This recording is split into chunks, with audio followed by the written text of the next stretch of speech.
บ่ได้ซีมบ่เป็นได้โชคเล็กกินบ่เป็นโอ้ยว่าสลองคักๆพี่น้องเอ้ยฝนกระตกมาสิได้เฮ็ดบ่นี่โอ้ยใบผู้เสือคือมางามถึกว่าโคล่าเฮ้ยเบิ่งโคล่าเอาไหม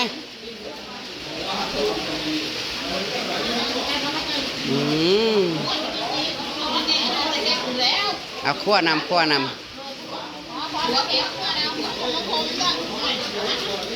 ผมอำลำทองคำอำลำ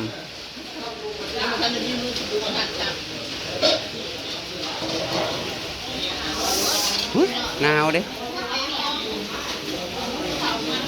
หัวน้ำผมก็กินดิบโคลา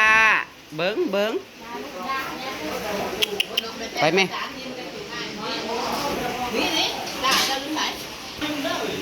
เข้ามาเดี๋ยวนี้แล้วมันคนโตโคพี่น้องเลยมาได้มาได้เติมข้าวกินข้าวเนี่ยพี่น้องเลยกินข้าวลาบกินยากใบที่เราดีนะ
แดงมะพร้าว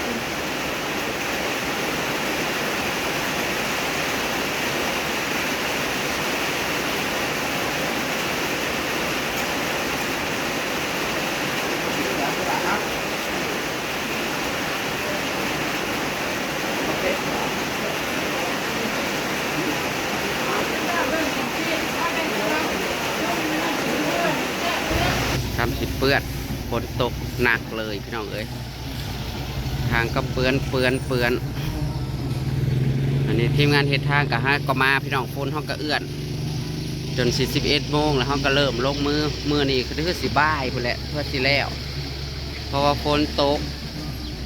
วันสุดท้ายพี่น้องเอ้ยวันสุดท้ายของการทำถนนคอนกรีตของบ้านขึ้นสว่างในปีนี้วันนี้หน่วย16 17 18ร่วมกันก็ว่าได้พอได้ว่างกันกูอยู่ใกล้กันซอยกันนี่นะก็พอกล่าวจอดพี่น้องมันสิอยู่บ่มันสิอยู่ให้ขน่อยบ่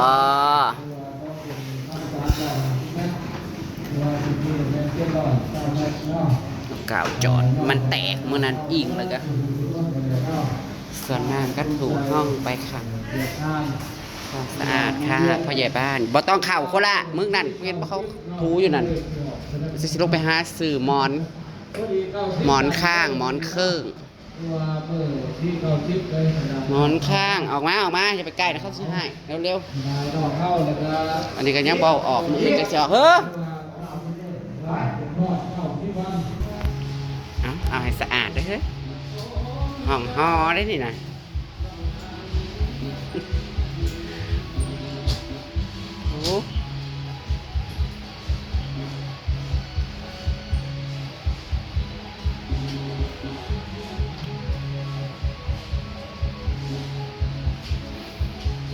แอบสิบถ่ายคลิปแบบนี้เลยจะเปิดเพลงตังแรงแต่มันนี่บริยินเสียงผู้ใหญ่บ้านติดหรือเปล่าเพลงนี้ตู้กระหกเอาไปเจ็บสักพี่น้องเลยมันจะยัดเขาไว้หันไป จะลงไปหาซื้อหมอนข้างปอกหมอนมันใหญ่ป่าวะหมอนน่ะมันใหญ่มันน้อยวะเฮ้ยพอท่านในเบิงป๋อทั้งใส่สายไอ้น้ำกระพุดงั้นให้ไอ้แค้นก่อนเลย200ไอ้ตัวละ200ป่ะนี่ค่าอันไอติม1,800ให้น้องแค้นไปก้อนแล้วกัน200นั่นค่าไก่ขั้นพ่อจังสิให้อันแม่จะไหมจ้าขอบคุณพี่ทีเด้อจ้าอันนี้เมาอันไอติมมืออื่นวันที่28เนาะเริ่มแล้วพยาบาลมันห้องเพลงแล้วบัดวันนี้สิคนลายในปกตินะพี่น้องเลยเพราะว่าเมื่อสุดท้ายแล้วตัวแม่นเติกอยู่2ตัว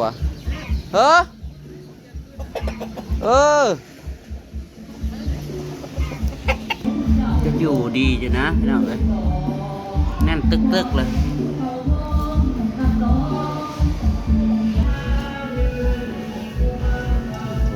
โถจ้ะโมกระเต็มอยู่หันพี่น้องเลยบ่ได้อัน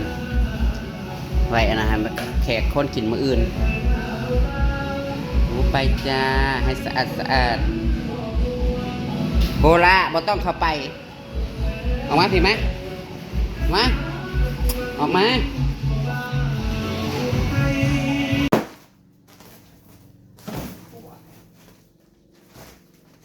ที่นอนหมอนมุ้งใหม่นะคะเอ้ยที่นอน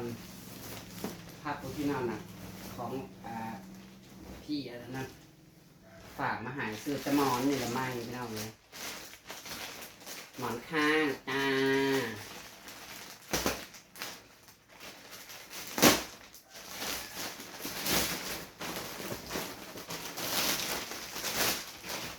ผ้าห่มก็เก่าๆนี่แหละไปเนาะใหม่แต่หมอนโอ้ยสมหอนได้มันเงียบนะพี่น้องคนเฮ็ดคนทางแล้วแหละจ้าบัดนี้ถนนเสร็จแล้วคนก็ลงไปสลองกันอยู่เล่นมันยังแก้วคนละ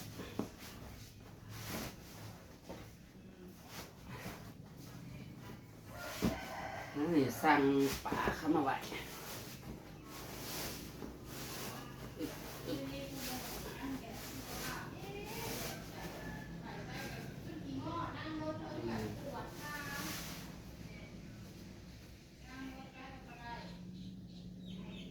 โขกไปนั่นเองนะ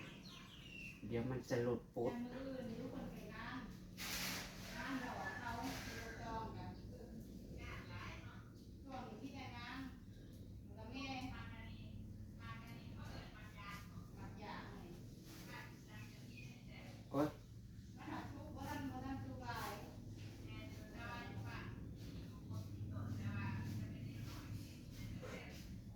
ขอย่านแต่ฝนโยนลงมาอีกเด้พี่น้องเลยเดินบ้านทำชิเล่ขนาดนี้เลยข้างฝนโยนลงมามันก็ยังเอาไปแทนได้แล้วพอฝนเมื่อเช้ามันตกมาอย่างหนักเลย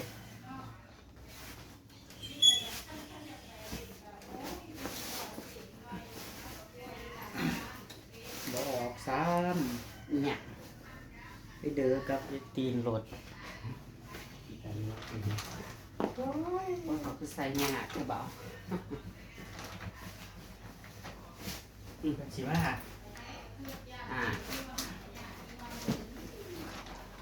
สิมาอยู่เพราะได้สั่งปลาคำพวกปลาพวกเป็ดพวกไก่แบบเป็นสีหอบกันมาอาบน้ำอยู่พี่วะ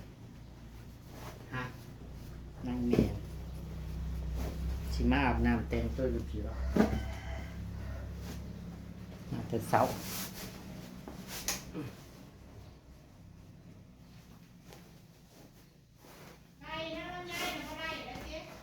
ฮะ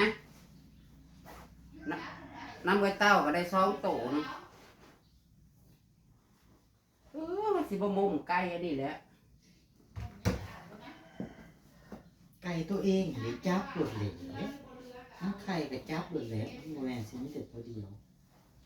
มันจะเป็นกิ๊กบ่ จับได้ไพ่สิบจับฝ่ายไพ่ถูกจับได้บ่ ตุยๆเด้บอกว่ามันอยู่สูงสำใดสิจับเอง ก็ ไปหาบ่บ่ ซ้ำกับไพ่นั่นแล้ว โอ้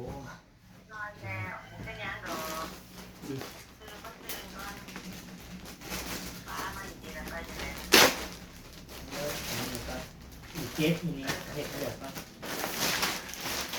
ว้ายสบายร้อนแท้มาร้อนตับแตกนะไม่ใช่หรอน้ำในหัวใจจ้า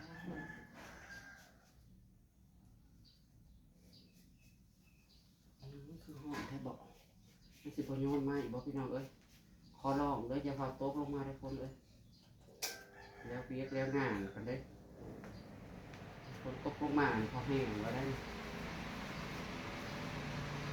เละตุ่มเป๊ะเลยแหละน้องไอ้ทันตกลงมา